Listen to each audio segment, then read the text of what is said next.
Good evening, Latin scholars. Tonight we'll be looking at Caesar 6.19, or subtitled, Gauls Practice Human Sacrifice, question mark, exclamation point, question mark. I flipped those for effect. I'm hoping that this is the last screencast that pops up so it gets a lot of views, but a man can only dream. Let's jump right in.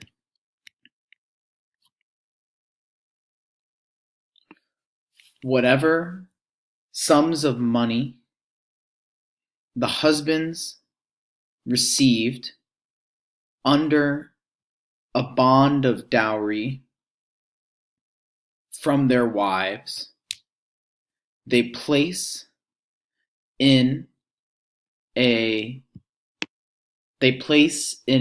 communal fund with the dowry, as much from their own estates,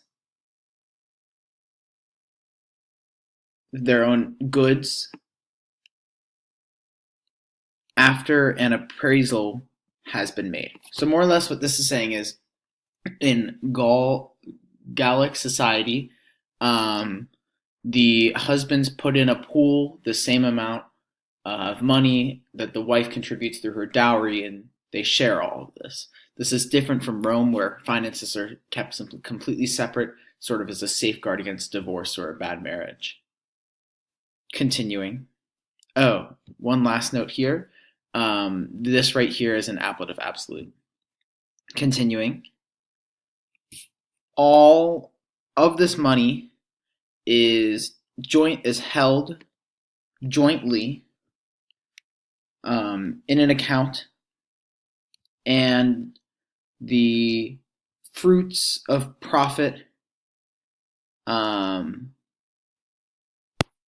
reserved to which of them survive. To them,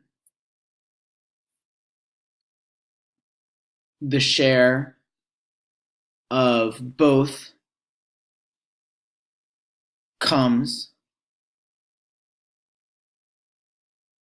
to them with the fruits of profit from earlier times. So more or less what this is saying is, instead of being a safeguard against divorce in Rome, this pool of money is used to help the surviving spouse live after their spouse has passed away, and potentially their source of income, sort of like Social Security.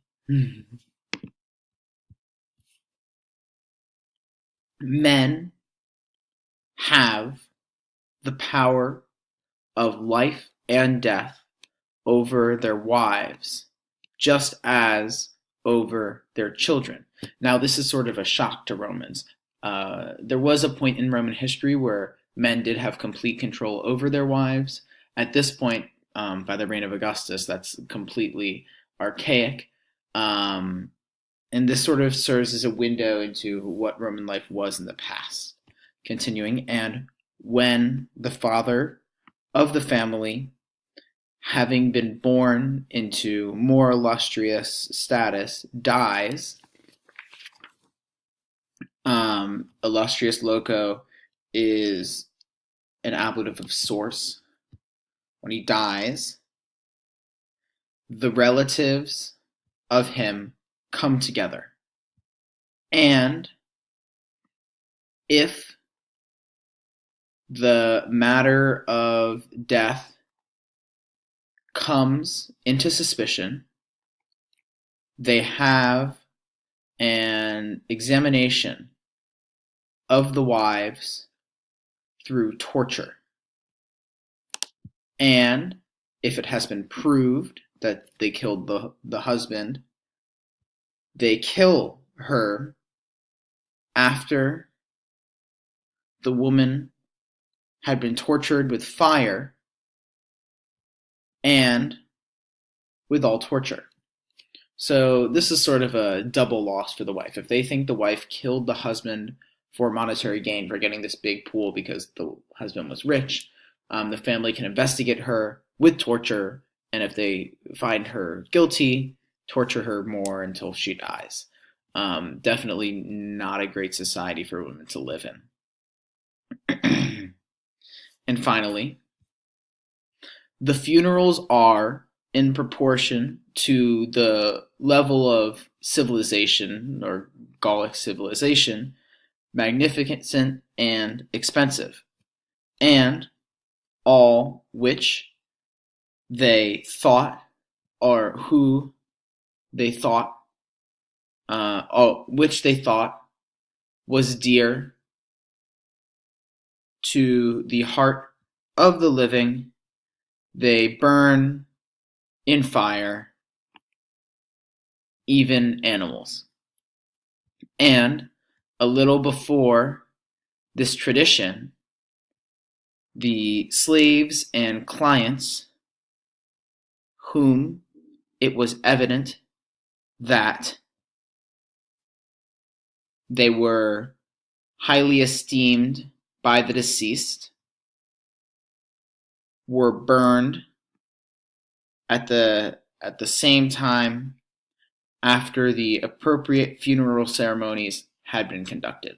Romans find this completely crazy. Human sacrifice is long gone in Roman society. This is something they're going to see as savage, and it's a way for Caesar to manipulate Romans into supporting his border wars. So, I mean, if someone really liked Elmo, I guess Elmo would go up in flames. I just really love this GIF and GIF, and I think it fully encompasses the ideas and values which occur in this passage of Caesar. That's my last Caesar screencast for the year. I hope you enjoyed. I hope this was helpful, and I hope you've enjoyed the cringiness of all of my screencasts throughout the year. I'm going to keep talking until it hits 7 minutes, so you get to look at this GIF a little longer. 2, 1, thanks.